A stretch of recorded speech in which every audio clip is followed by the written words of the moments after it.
حدیث پاک میں آتا ہے کہ جو آدمی فجر کے بعد سونے کا عادی ہو اللہ تعالیٰ اس کی یادداشت کو ختم کر دیتے ہیں۔ چنانچہ آپ تجربہ کریں کہ جن عورتوں کو فجر کے بعد سونے کی عادت ہو وہ بلکھڑ ہوتی ہیں، باتیں بھول جاتی ہیں، چیز رکھ کے بھول جاتی ہیں، کام کرنا تھا بھول جاتی ہیں، خاوند کو بات کہنی تھی بھول جاتی ہیں۔ یہ زیادہ بھولنے کی عادت عام طور پر فجر کے بعد سونے کی عادت کی وجہ سے ہے، کیونکہ حدیث پاک میں فرمایا گیا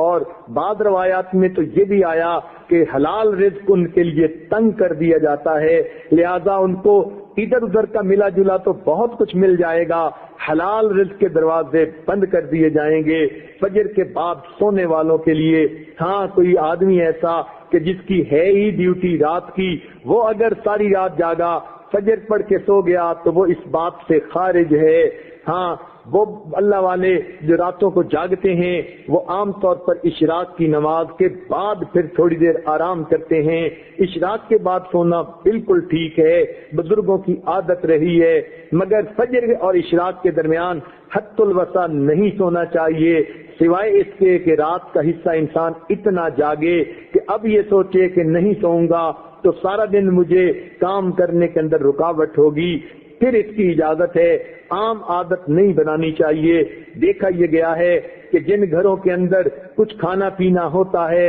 اللہ تعالیٰ نے دیا ہوا تو وہاں پر صبح کے وقت اسی طرح سوئے پڑے ہوتے ہیں، بلکہ موہے پڑے ہوتے ہیں، پورا گھر قبرستان کی طرح لگ رہا ہوتا ہے کہ سورج نکل چکا اور گھر کے لوگ جاگ بھی نہیں رہے ہوتے۔ اس لیے کفر کی دنیا میں صبح کا ناشتہ سیریل کا انہوں نے بنا لیا، نہ کچھ پکانا پڑے اور نہ کچھ تردد کرنا پڑے، بیوی اپنے وقت پہ جاگے، خاوند اپنے وقت پہ جاگے، بچے اٹھ کے سکول جاتے ہیں تو وہاں مائیں ان کے لباس پہلے ہی تیار کر کے رکھ دیتی ہیں، ان کو کہتی ہیں بیٹے صبح اٹھنا الارم لگا کر سکول جانا ہے۔ بچے اس لیے کہ سکول اگر نہ جائیں وقت پہ تو ان کو استاد کی طرف سے جھڑکیاں پڑتی ہیں، سکول کے اندر سزا ملتی ہے، وہ اپنے وقت پہ اٹھتے ہیں اور چھوٹے چھوٹے بچے اپنے کپڑے خود بدلتے ہیں، سیریل کا ناشتہ، ٹھنڈا دودھ بھی مل گیا اور کہیں سے ان کو جو ہے وہ کوئی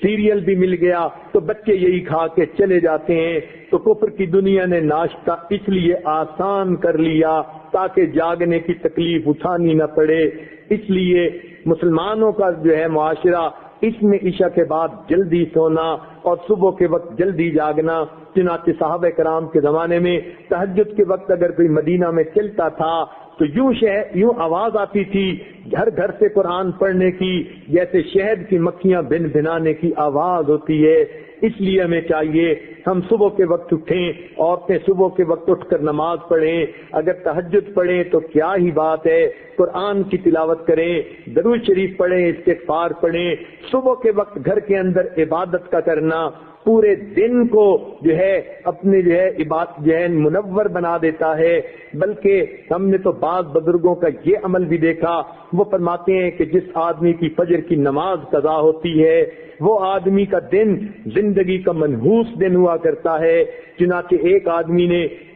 قسم اٹھا لی کہ میں اپنی بیوی کو منحوس دن طلاق دوں گا، اب اسے سمجھ نہیں آتی تھی کہ میں قسم تو اٹھا بیٹھا، منحوس دن کون سا ہے؟ کسی فقیہ کے پاس گیا، انہوں نے فرمایا جس دن تمہاری فجر کی نماز قضا ہو جائے وہ تمہاری زندگی کا منحوس ترین دن ہے، تم اس دن یہ کام کر گزرتے ہو۔ بعض ایسے بزرگوں کو بھی دیکھا کہ جو وقت کے حاکم تھے مگر انہوں نے دستور بنایا ہوا تھا، وہ سوچتے تھے کہ جو آدمی فجر کی نماز وقت پہ پڑھ لیتا ہے حدیث پاک کے مطابق اللہ کی امان میں آ جاتا ہے، لہذا وہ حد جو ہے وہ جو سزائیں دینی ہوتی تھی تعزیرات کی وہ اس وقت تک نہیں دیتے تھے جب تک کہ یہ یقین نہ کر لیتے کہ آج اس نے فجر کی نماز نہیں پڑھی۔ اگر پڑھ لیتا تھا تو فجر دوست کو سزا دینا مؤخر کر دیتے تھے کہ اگر یہ اللہ کی امان میں آ گیا ہم کیوں اس کو سزا دیں؟ تو مسلمانوں کے نزدیک تو فجر کے وقت جاگنا اتنا اہم ہے،